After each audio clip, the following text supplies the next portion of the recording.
Namo myo renge kyo, namo myo renge kyo, namo myo ho renge kyo. Hi, everyone. Hope this finds you in good health, secure. Citta. Citta is an old term, old term. But it's used often in translations of the Lotus Sutra, other more modern Mahayana teachings anyway. If you read the Lankavatara or the Virmadkirti, you may come across Citta or some form of Citta. Vasubandhu spent a tremendous amount of time talking about the Cittas. Yeah. So again, in the Buddhism reference, it's not that you have to know this term in order to practice Lotus Sutra, Nichiren doctrine Buddhism. But you're going to run across it sooner or later in your studies, so you may as well have some clue as to what it's about. And it's interesting, these older terms, you can kind of see how they were built upon over time to our modern understanding, evolved in terminologies and in our depth of understanding of how the mind works. And Buddhism, after all, about the mind, yeah? So, Citta. This is a term used in early Buddhist oral traditions to discuss features of the mind. Used by Vasubandhu in his in-depth study of the skandhas as well as many other teachings and commentaries. From Wikipedia, there's an entry that says the Pali-English dictionary translates Citta as heart or heart-mind. I've talked about this before. Chinese likes this idea. They have a term Shen. It's actually one of the characters in the Quantum Life Buddhism characters calligraphy that I have on the cover or the outside doors of that Butsudan behind me. It emphasizing that it has more than the emotive side of the mind. In other words, the mind isn't simply the brain. The mind is a large compendium of influences, right? The 3,000 realms in a single thought moment. This is what Citta will lead us to, that embroil what we mentally consider not heart the organ, but the heart being our internal roiling, emotional, or not necessarily emotional, but that the thing that drives us, the taiji, the willful force that is necessary for us to put any action into actual action, right? Other than an idle thought, to put to action. And that marries very much with Wuji, Taiji, Yin Yang, right? And that's in the early books I've written on the Engine of Life. Here we have yet another take on that, the heart-mind, as opposed to manas, as the intellect in the sense of what grasps mental objects, dhamma, right? Citta is the object of meditation in the third part of Satipatthana, also called the Four Foundations of Mindfulness. So you'll find here I'm making these references, and Wikipedia is doing the same, to these different aspects of early teachings of Shakyamuni. Not Lotus Sutra. This is provisional teachings.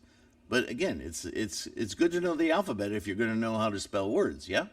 All right. Citta primarily represents one's mindset, or a state of mind. It is the term used to refer to the quality of mental processes as a whole. Citta is neither an entity nor a process. This likely accounts for its not being classified as a skandha, nor mentioned in the Patikasamuppada, sorry for pronunciation, formula. In Indian psychology, Citta is the seat and organ of thought, the Cittasa, the Sintati. In Greek, although on the whole it corresponds more to Homeric Greek words, the complex casual nexus of volitions or intentions, which one experiences continuously, conditions one's thoughts, speech, actions, kind of what I would be talking about as epistemology, right? One state of mind at any given time reflects that complex, thus, the causal origin of actions, speech, and thoughts is sometimes associated with the state of mind in a manner of speaking. This does not mean that it is that causal nexus. It is better understood as an abstract reflection. I think this is me now. I don't think this is, that's no longer Wikipedia. Anyway, it is better understood as an abstract reflection. One's mindset can be out of tune with one's desires or aspirations in that it reflects the volitions. The Citta is said to go off with a will of its own if not properly controlled. So you have these tendencies and conditions which we learn early on in Buddhism, and we learn that sometimes in samsara that mind is a mind of its own. We're not completely in control of the tendencies that our minds can, look at squirrel, right? That kind of thing. So this is early on the dissection of how the mind works and how we as conscious individuals interact within our own mind. It's fascinating stuff if you're into that sort of thing. It may lead a person astray if properly controlled, directed, and integrated, and that's that integration of the 3,000 realms that we'll get to.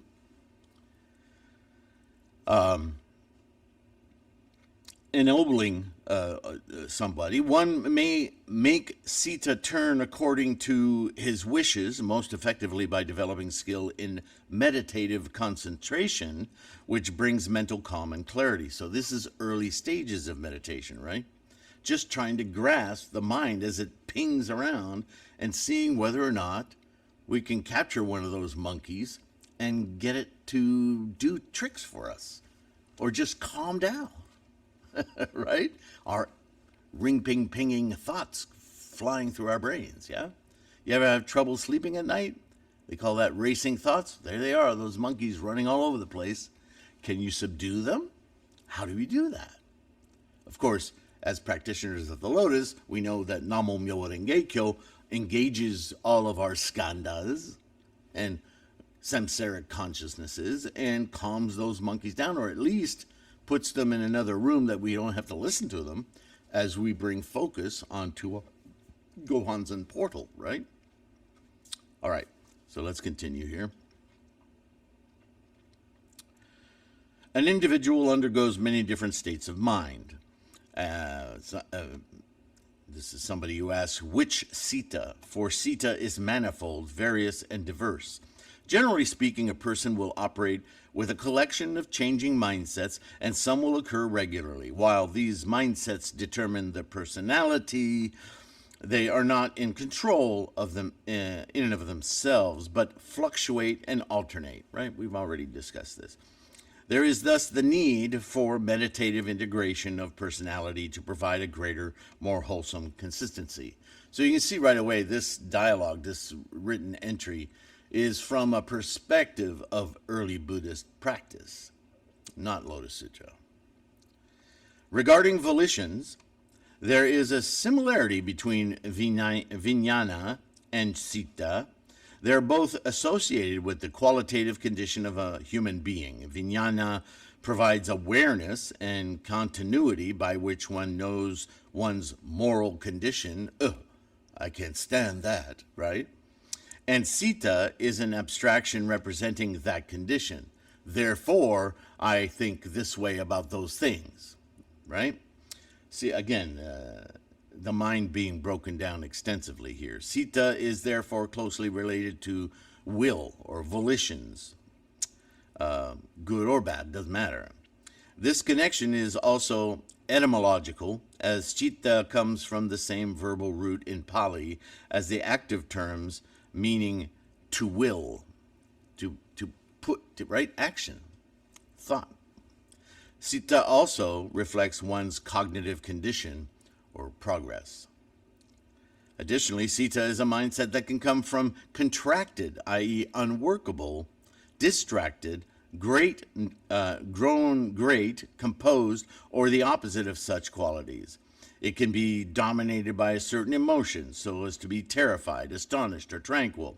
It can be taken hold of by pleasant or unpleasant impressions. A host of negative emotional charged states can pertain to it, or it may be free of such thoughts, vital for the development to purify it. For a long time, this citta has been defiled by attachment, hatred, and delusion. By defilement of citta, beings are defiled. By purity of citta, beings are purified. So all of this is from early dialogues about citta, demonstrating that our impressions and therefore our thoughts and our motivations, the way we see the world, is highly influenced by our cittas, our vijnanas, our predispositions, yes, but also constantly under the influence of outside influences. That's that whole mess of words is saying, okay? And as we learn very simply in the 3,000 realms in a single thought moment, there it is. This is constantly happening all the time. So to maintain a clear view is no small task. And that's why we want to maintain that Buddha-ness, that Buddha eye through all of these realms, so that we can start to rein in and focus our lives on what is maximal, not extraneous. In Mahayana, Citta, in some schools of Mahayana Buddhism, came to be associated with the Alaya Vijnana, the storehouse consciousness, right? The eighth consciousness, where all our karmic freight train, I don't want to say resides because that sounds permanent, but it's where its influence of initial conditions and tendencies is represented by our physical expression moment to moment to moment to moment, and constantly being influenced by those moments of the 3,000 realms of environment and self and other influencing. Not good, bad, or otherwise, just influences. And do we want to maximize those influences? Or do we want to let influences compound previous tendencies and conditions, not necessarily leading to a happy life, right? That's the whole game, the whole ball of wax right there. In some schools of like Tibetan Buddhism, Citta is an ordinary mind, or the mind of dualistic discriminating thinking. Its opposite is Rigpa, or pure awareness. Note that in other schools of Mahayana, ordinary mind refers to the original mind before dualistic discriminating thinking even arises. In Mahayana, Citta is also closely associated and sometimes synonymous with Bodhicitta, enlightenment mind, or awakened heart mind. There's that heart mind thing. This usually is defined as the compassionate wish to bring all beings to enlightenment, and it is a vital aspect of Mahayana Buddhism. So there you have it, this freight train of all these different influences and pre-existing tendencies and conditions brought into focus as Bodhicitta, the enlightened mind, which by experiencing everything as it truly is without distractions and influence, develops a deep compassion for this experience of truth, right?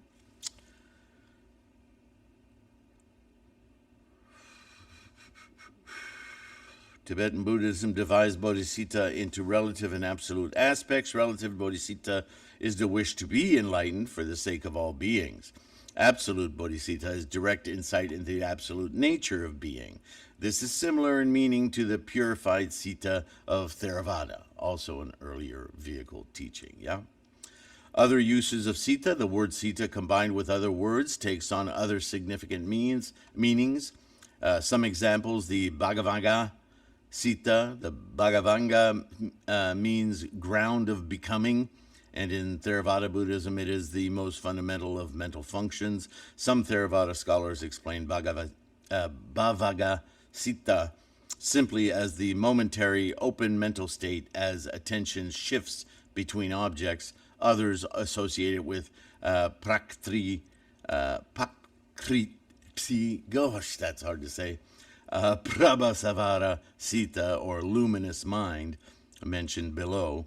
Another one is Citta ekagrata, one-pointedness of mind, a meditative focus on a single object or sensation. Citta matra, mind only. We've talked about that before. Sometimes Citta matra is used as an alternative name for the Yogacara school of philosophy. Very simply, Yogacara teaches that the mind is real, but phenomena, objects of the mind, have no inherent reality and exist only in the process of the mind. Citta Sadhana, not the guitarist, the mind stream, or continuity of experience and personality of an individual that is sometimes mistaken for a permanent self, right? And lastly, as an example, the prakrit, I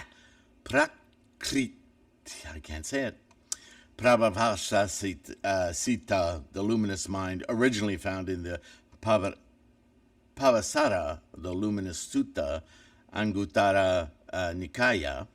The Buddha said this luminous mind is defiled by incoming defilements, but it is also freed of incoming defilements. So this is the state of mind where the 3,000 realms is influenced and offers influence, right? Back and forth, this two-way dialogue between the mind and its influences. This is a lot of words to describe what we simply know in our modern practice as something we need to silence the monkeys and focus our Buddha mind, our mind of truth, our insight, our illuminated mind. How many words can you, until you experience it, talking about it is just talk. So that's Citta. It's a complex term, and there was a reason I avoided a lot of these old terminologies in the first volume of Buddhism Reference, because if you can get down into these rabbit holes and just make a whole life of pursuing, what does that mean? What does that mean? What does that mean? Believe me, after you do enough of that, because I did plenty of it myself, the simplicity of it just bubbles up. It just does. And Nichiren obviously knew this because he taught from that place of knowing, constantly saying, look, it's obvious, look, quoting and quoting these different scriptures and commentaries and teachers, and everyone's saying the same thing. He couldn't understand why the teachers of his day were going, unless it was for selfish reasons, and believe me, that was obvious, right? For political gain, personal power, and it's still today. Come on, look at the political landscape today. Oh my goodness, right? Is there any truth in any of it, right? We live in a culture of truth? No, that's a lie. What's a lie? Truth. So when we talk about truth as Buddhists, we're talking about an experience, right? A genuine, authentic experience. Namo Myo Renge Kyo opens your mind to that genuine, authentic experience. Your authentic experience of Buddha-ness. So, Citta, helpful to know, but you understand now, right? It's an old terminology used to dissect the little steps of the way the mind associates, collects, identifies, hangs on to, influences, blah, blah, blah, blah, blah, blah, blah. And you spend a lot of time meditating about that, but it won't answer the question. It'll just make you more aware of how many monkeys and how loud they are, right? Pick one. No, get rid of all of them. Just let them be. They're fun watching them go from branch to branch in the trees. But owning them and listening to them, very much not a happy life. That's the life of suffering, yes? Dukkha, as it were. Anyway, thanks for listening. I appreciate you very much. Proud of your practice, because I know it takes some effort. Yeah? But believe me, there's always a payoff. Even if you don't immediately perceive it. It's there. It's in your life. Because it is your life, fundamentally. Right? So, enjoy your practice. Follow the links in the description for more free information, podcasts, and patronage. Yes, thank you. Thank you so much. Take care of your health. I'll see you in the next one. Bye for now.